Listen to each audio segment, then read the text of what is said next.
started playing music when I was 7. Got my first guitar when I was 12. It's what calms me. It's where I can focus on one thing, and the 1,000 thoughts that are going on in my head at any point in time all go away. The first symptoms that I had was the nausea and the dizziness and the headaches. And then got to the point where I couldn't eat. I was in the bathroom the whole time. The only thing that was staying down was water. Didn't go to work that Friday, called my mom, told her I think I'm probably heading to the hospital. Back when an ER doctor first came back with the information, I was thinking at best some kind of ear infection. Brain tumor was not on my list.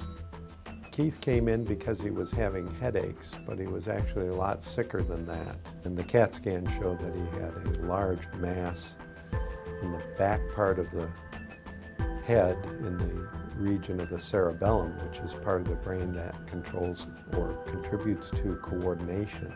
The blob that I saw in my brain, I was like, that's it? It was pretty big. And he noticed that he was having trouble using his right hand.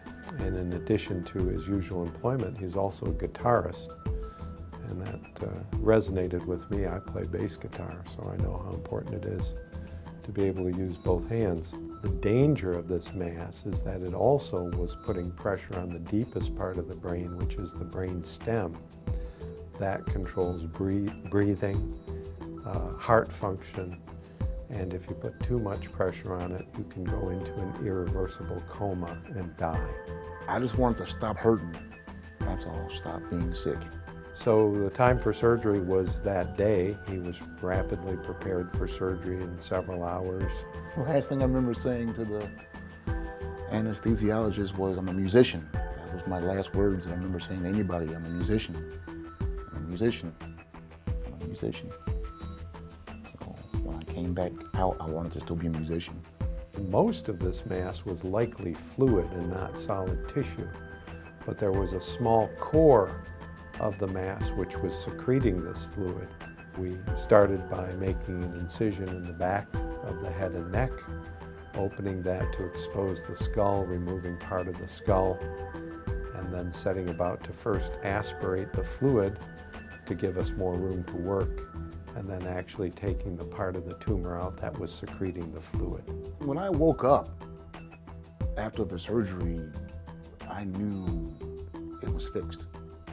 The pain that I was having prior to the surgery was gone. I'm pleased to report that his recovery was really very uneventful. The next day, he was using his right hand much better, and he didn't look sick. He looked much more comfortable. I like the way Dr. Michael had a very confident way about himself. And that's what I like. And anyone who's gonna go cutting in my head. I went back to his office at the Michigan Head and Spine Institute about a week after the surgery where he removed the stitches. And we had a quick conversation. Fortunately, this is what we call a sporadic case of hemangioblastoma. But there was a tiny dot of that tumor that was left, and it was left intentionally. Sometimes neurosurgeons have to make tough choices when they're in the operating room as to try to get every last bit of tumor out.